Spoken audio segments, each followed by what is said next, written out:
Well, hello, Sheila. How are you? Hi, Andrea. I'm great, thank you. Thanks for having me this morning.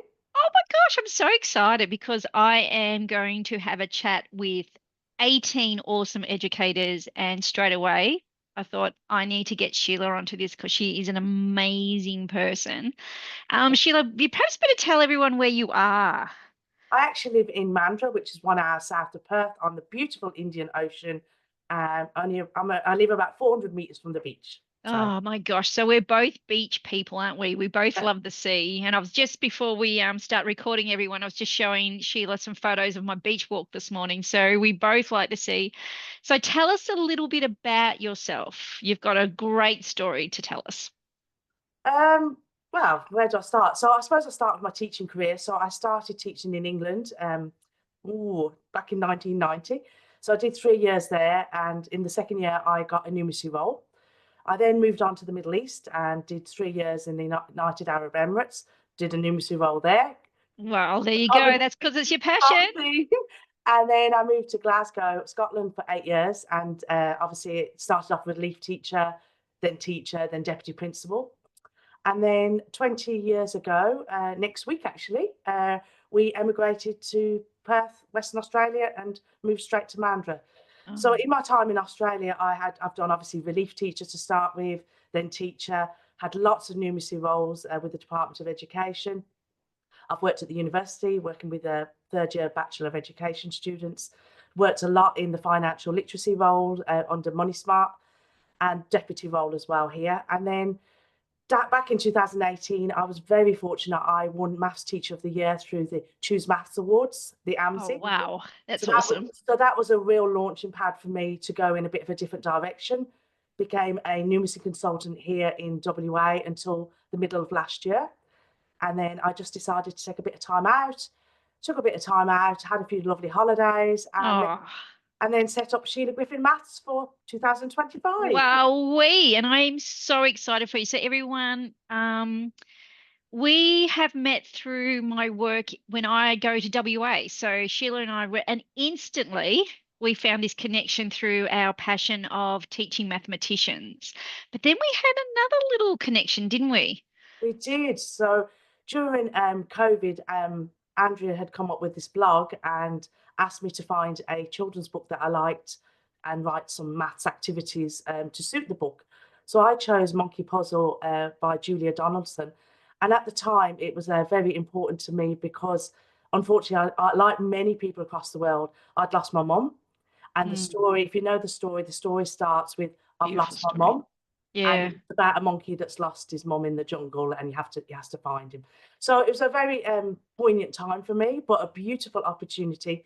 So Andrea published that, and then that I got the bug. I absolutely got the bug to use children's literature, which I've always loved, but to basically to have multiple tasks for each book.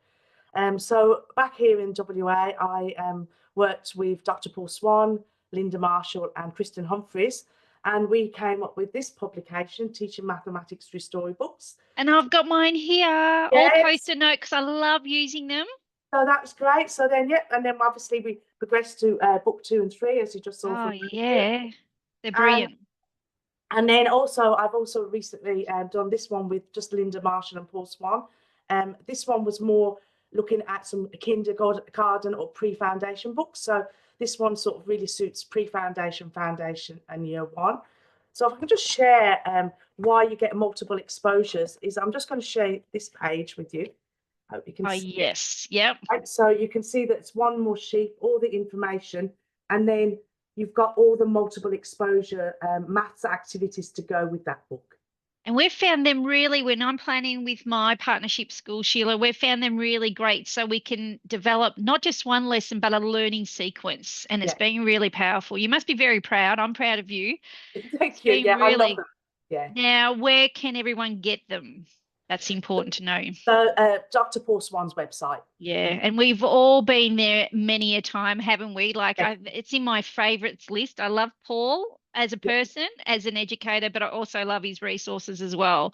So yes. that is very cool. So Sheila, I have asked you, as I'm going to ask every educator that I chat to share 3 tips for our audience out there, because who does not love getting a tip? I love a teaching tip. So I'm wondering if you would start sharing yours with us. That would be awesome. Absolutely. Well, based on what I've just talked about, clearly the first tip Yeah, I was going is to say, about no surprise. storybooks. You know, we've got beautiful storybooks out there. We just need to sometimes utilize some more mathematical content if it's appropriate, not to obviously kill the book. But so this one is One More Sheep by Midge Kelly and Russell Ato. I really like this story. It's a nice, simple story, but it's about Sam the farmer, and he tries to count his sheep, but he keeps falling asleep, much to the frustration of his sheep, of Yes, his I two love this sheep. story. Yeah. Yeah. Yeah, because the wolf keeps knocking at the door dressed as a sheep. So it's a really lovely story. The students love it, and it's got a lot of suspense. So I'll just show you just one page. So you can see him falling asleep here. So you go Oh. 1, 2, 3, 4, and then that's as far as he got before he starts to snore. So that's the beauty of this book. But the other thing I like about this book is how we can launch into partitioning activities. So if we take a look at the last page, where Yeah. Farmer Sam does have his sheep back in his bed, Oh. and he's got 5 on either side. So a great way to launch into lots of partitioning activities. So I just want to take a minute to explain how I've done this in the classroom. Is I've made these fluffy sheep. I thought I could see them in the background. Yeah, they're sitting here. My 10 sheep are sitting here. Oh, So I think it's really important as educators is that we often know that we're using concrete materials, but with young children, we have to keep it as realistic as we can. So absolutely. even if you can't make things like this, have pictures of sheep before Mm. you go to counters, because it's just, even though you're using concrete materials, it's still a bit abstract for students. So in the classroom, we had our 10 sheep lined up, and we used this as Popstick Sam, the farmer. Yes. So Popstick Sam, the farmer. And so the students would place the popstick between the 10 sheep, and I would get them to orally say, right, how many sheep are here? So we've got 2 and 8 makes 10. Then we did Beautiful. commutative property, 8 and 2 makes 10. So here's a photograph of us doing it in the classroom. So we started Oh, like it was in the book, the 5 and the 5. yeah. When they were ready, you'll see the sheep at the very bottom of this photograph. When they were ready, I exchanged each sheep for a counter. So they I were love that. so that's that. And we know that, sorry, we know that in the Australian curriculum here in Victoria, our curriculum as well, and I'm sure it'll be the same in WA, is that we need to make real life connections for mathematics with our students. And I absolutely, totally agree with you about having the actual sheet, because the red counter, if we start with that, can lack some, I suppose, meaning to the story, so absolutely. Yeah. And if you want any brilliant. more information on that, my YouTube channel has a little video clip. Oh, Um, fantastic. okay, so yeah, I've made a little video clip to go with this book, and I intend on making more video clips soon. Soon, Yeah, good. got to get the Good. time. When you have a chance, because I am man, you're so amazing, Sheila. You'd be like so many bookings to go out into schools, that you are a very busy lady. Um, I really, really love how you've shown us a picture storybook. Like it's going, I'm adding it to the cart. I haven't got that one. I can't believe it, because I have a big collection, but straight add to the cart. And I also love how you shared a really cool practical classroom example. Because in the hub, Sheila, I share a video of a teaching tip every Tuesday, Yeah. and I really strive to give practical teaching tips. So you've done that beautifully. Have you got another tip for us though, Sheila? Sure. My second tip is around dice and organisation of dice in the classroom. So going back to when I started working here in WA, I had a split year 1-2 class, and I was team teaching with the teacher next door. Her strength was literacy. So we really worked well together. Oh, I So, was going to say, what a team. oh, it was brilliant. Her phonics was amazing. Oh, wow. So this one day, so I have 55 students, and they're doing this dice activity, and it was amazing. The kids were enjoying, having a lot of fun. But the classroom was a little bit chaotic because you've got dice going everywhere, Yep. across the tables, across the floor. Students going, the green dice are mine, the red dice are mine. And I thought, right, great activity, needs tightening up with my Yep. organisation. Good on So you. I went out and bought clear containers. So Yep. dice always sit in containers for me now. So it doesn't matter if they're using 2 dice, 3 dice, place value dice. So the students, if they, so example, if they, this is two 10-sided dice, if they're doing addition, they shake it twice, put it on the table, look at the numbers, say the numbers or write the numbers and do the calculation. Perfect. They might be doing subtraction, they might be doing multiplication, they might even be doing place value if you're using the place value dice and doing expanded notation. Yes. 4 or 5 dice into these containers. Some containers I had in the early days had a coloured lid, so the students would just turn it upside down. Yeah, yeah. Turn it upside down. Fabulous classroom management. Keeps it all contained. No I need. love it. I Okay. love it. My little strategy is not as good as yours, but I'll share it. Is that I have my kids and they have a soccer net, and that's where they have to roll it into, so it's Okay. contained. But Yes, I love the idea because you're not even, all you're then doing is you're minimizing that transition time because they're grabbing the container, not counting how many dice they need. that's right. Yeah. Love it. Okay. I don't know, you never stop learning, right? I just love that about being a teacher. Like it just never stops learning. I really love that. And isn't it great now how many different dice we can get? Yeah. Like I don't want to say back in the olden days, but when I started teaching 37 years ago, the hands-on materials weren't as vast in options, Yeah. so we are so lucky. And of course, our friend Paul has to take some credit for that. He's thought Absolutely. outside the square there. Okay. Okay. Tip 3. So tip 3 is I really like students to have some ownership and agency in their learning. So when it comes to like making game boards, I either use whiteboards or scrap bits of paper. So I'll just do a quick demo with a very Yeah. simple one Great. this morning. So basically, so it doesn't really matter what you're going to be testing. So I've done a 3x2 grid this morning just for demonstration purposes. But normally I use a 5x3 grid Mm-hmm. with students. So again, so let's go back to a dice activity. So say we're going to look at the language of subtraction. Okay. Yep. So they're going to, so they generate their own game board first. So they basically, so I've got a 7 and a 4. And so 7 subtract 4 is 3. And then let's have a look here. I've got a 2 and a 1. 2 take away 1 is 1. So we carry on where the students basically, they do their 6 calculations Mm-hmm. to generate their board. So then myself as a teacher then goes to the front and I might throw my 2 10-sided dice and I'll use the language of minus, subtract, take away, difference possibly. So Yep. then I'm leading it. But what happens here is the students have made their own game board. They've done 15 questions to Yes. create their own game board.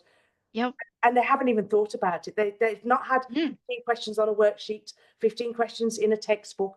They've enjoyed creating their own game board and they've done 15 questions before you actually do the whole class bingo game. Yeah, absolutely. And the thing is, they're building that fluency, they're building that Yeah, number writing practice, they're that's right. building about how the cognitive load is not, is quite good there because they're not getting numbers that they haven't dealt with before. So you're not, love it. And usually to start with, I get students to work in pairs as well. Yeah, okay. Yeah, that's a great idea. Yeah. Individual, but yeah, any activity that you can get the students to create their own game board or create their own activity, because then I just feel they've got ownership in their learning as well, and it makes, like you said, Andrea, that fluency, and they're not being bored with a worksheet. Oh So, no, well, so where I kind of where I stand with worksheets. And the other thing I often say to people I work with, that if we continue to provide everything, as in the table, the grid, or the outline, I really want my mathematicians to be able to go home and play it, or play it without me providing, that's I right. want them to self-regulate and build independence. To Yeah, me, that's what you want, independent mathematics happening. So that's and another bonus. yeah, and even with the 5x3 grid, you're talking about rows and columns there. Absolutely. Arrays. Arrays, leads to the Mm. multiplication. So, and just like you said, and even getting them to that practice of drawing, it Oh, doesn't yeah. matter what it looks like to start with. They're Mm, they're designing their game board, and like I yeah. said, don't always use whiteboards. Often it's scrap bits of paper. as well. Yeah, yeah. And then also with technology now, because that would be a question sometimes I get, Sheila, and you probably do as well in your PL. Like if they're doing, what's your evidence? Because it's not in the maths book. Well, now with technology, in most of my classrooms, we have an access to at least one iPad. And the kids go around and they photograph it, or I photograph it for those students that I want to collect that data on that day. If they're showing something that I want to do, I can take a quick photo Yeah, of and course. I have that evidence to inform my teaching. Yeah, that is so cool. I just adore your ideas, and I mean, that. That I really value what you do and your impact that you're making in mathematics education. And I wish I lived closer to you so I could come to some of your PLs. Thank you, I Andrea. always learn something from you. And that's the beauty of being in business for 18 years. Yes, of The course. beauty is being the people I meet and how I learn from them. So I feel very, very fortunate to have had that opportunity. Before we finish up, and thank you for your 3 tips, um I'm even thinking about your third tip. I've got a school I'm going to, and I will copyright. I say it's Sheila's idea, but I think I've got the perfect class to do that in. And there's nothing better than listening and watching something, getting something to take away to your classroom. But Sheila, I know how to contact you, but how does everyone else contact you? Wow, I actually designed this yesterday for everyone. Ah, Yeah, I don't great. know. I can send that to you if it's easier. Yes, But yes. the best way is probably to go on to my website to start with, Yep. sheilagriffin.com.au. Ah, great. And I am on the socials. Yeah, Well, you're on everything. I'm Go. on everything, but I'm slow with it because this is a new business. I'm Yeah. slowly getting up and running. I reckon if they all Google your name, Yes. they'll get it Yes. instantly. But yeah, contact Sheila. She's amazing at what she does, sorry. And you can tell by her 3 tips, she is right into being in the classroom, helping teachers teach their mathematicians. Thank you so much, Sheila. Thank you, Andrea. Lovely. Bye. Thanks, everyone. Bye.